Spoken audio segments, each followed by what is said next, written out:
Oui, voilà, donc en ce début d'été, j'ai fait quelques interventions dans le magazine de la ville Reflet ou au conseil municipal qui était un peu critique, on va dire, envers la piscine à Vatica. Certains l'ont trouvé hostile.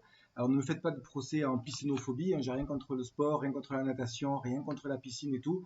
Juste, voilà, je me pose quelques petites questions qui concernent le budget de cette piscine, qui concernent les sponsors de cette piscine et les attributions au club sportif. Bon, j'y reviens après que vous ayez vu mon intervention en conseil municipal. Je vous laisse lire ma tribune d'un reflet de ce mois-ci, du mois de juillet-août, dans le magazine Reflet. Voilà.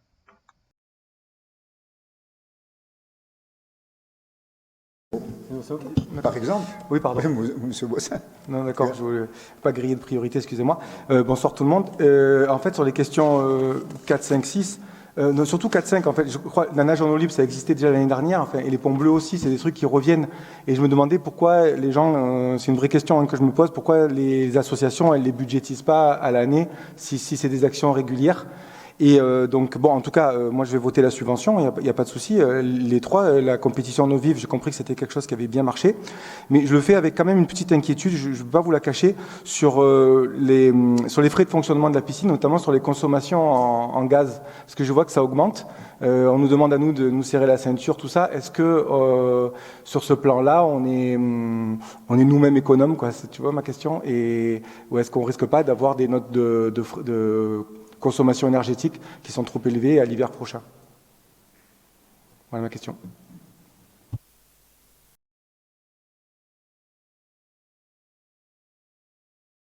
D'abord, en introduction, il y a cette idée qu'il y a des clubs qui demandent de l'argent, c'est normal, pour pouvoir faire leurs activités, puis qui s'adossent à des sponsors, donc pourquoi pas. Sauf que légitimement, je me demande, je me dis, est-ce que c'est parce qu'ils n'avaient pas assez reçu d'argent dans la subvention, ou est-ce que c'est pour des nouvelles activités, ou est-ce que c'est de l'argent qui, comme là, je pense que c'est dans les 50 000 euros, si j'ai bien compris, pour le club de natation, qui arrive alors que du coup, est-ce qu'il faut rendre de l'argent qui a été donné par la ville? Vous voyez, ça, j'arrive pas bien à savoir.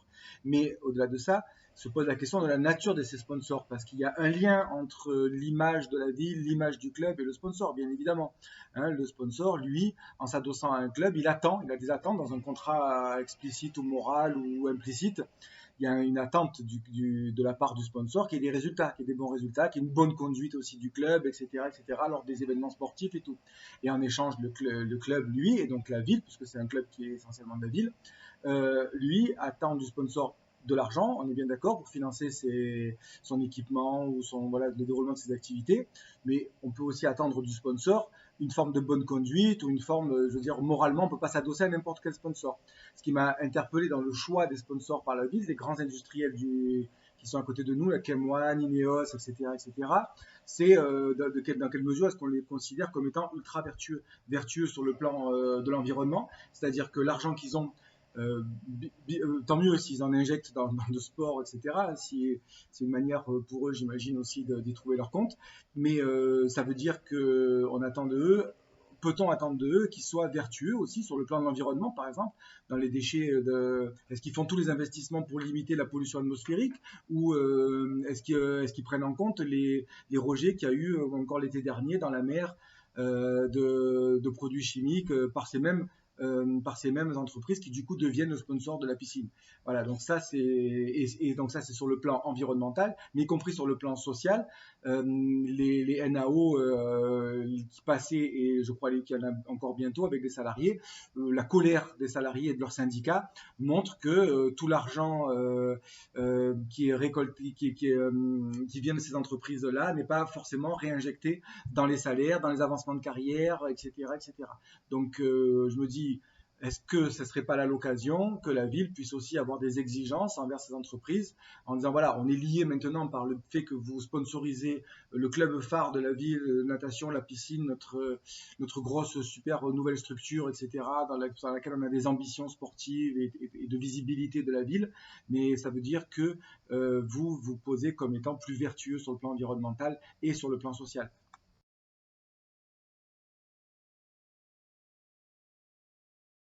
Et oui, parmi ces sponsors, il y a le cas particulier de Total qui m'a étonné, hein, parce que Total, bon, Total, c'est le parangon de l'industrie capitaliste qui reverse des dividendes records à ses actionnaires, qui est pointé du doigt dans les scandales d'évasion fiscale, etc.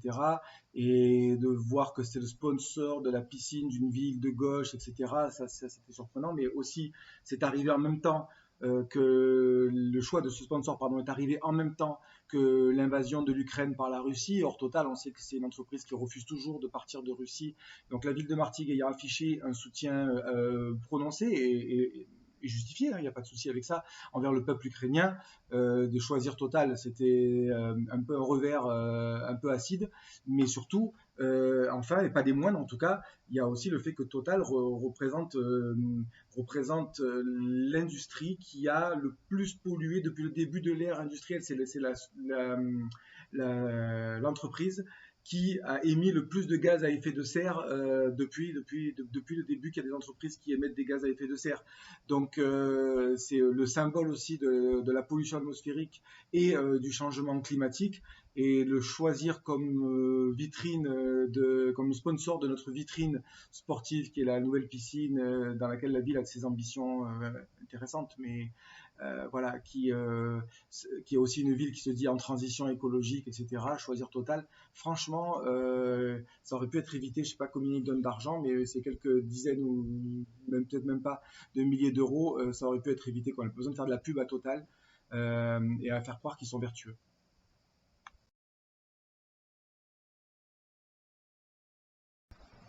Et oui, la question que j'ai posée ensuite, c'est mon inquiétude principale vis-à-vis de cette piscine, c'est sa consommation énergétique. Elle est chauffée au gaz.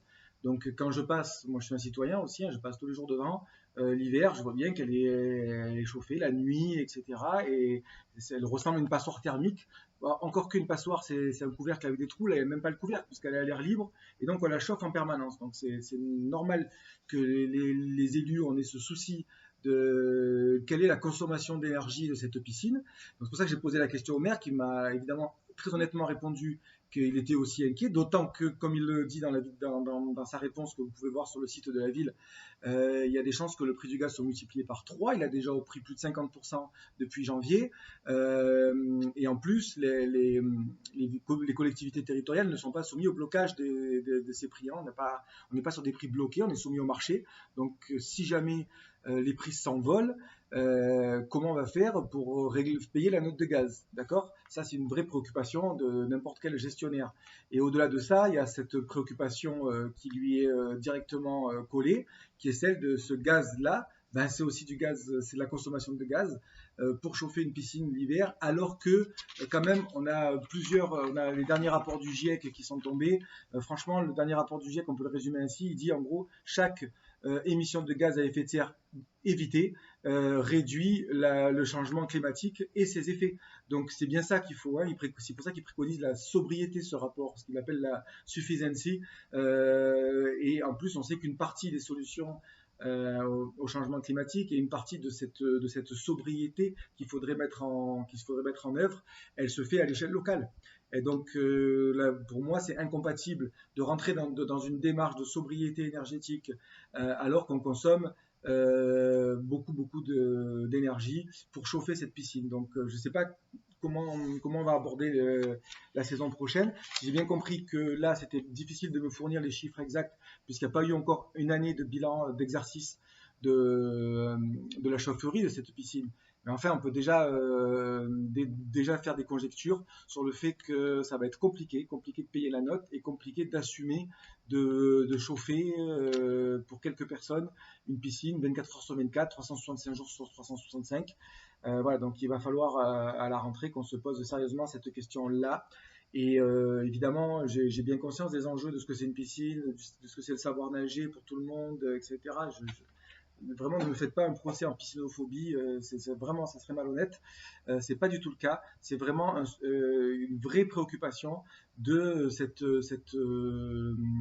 consommation là d'énergie que nous faisons dans une période doublement compliquée parce qu'il y a les rapports du GIEC qui nous alertent, et en tant qu'élus, on doit prendre la mesure de ces alertes-là qui sont faites, est compliqué parce que on sait qu'à la rentrée, si la Russie coupe le gaz, etc., on sait que ça va être vraiment dur. L'État le dit, hein, il y a, y compris dans la loi qui est en ce moment discutée au Parlement sur le pouvoir d'achat des Français, il y a une partie sur l'énergie, hein, sur la dépendance énergétique que nous pouvons avoir qui doit nous alerter.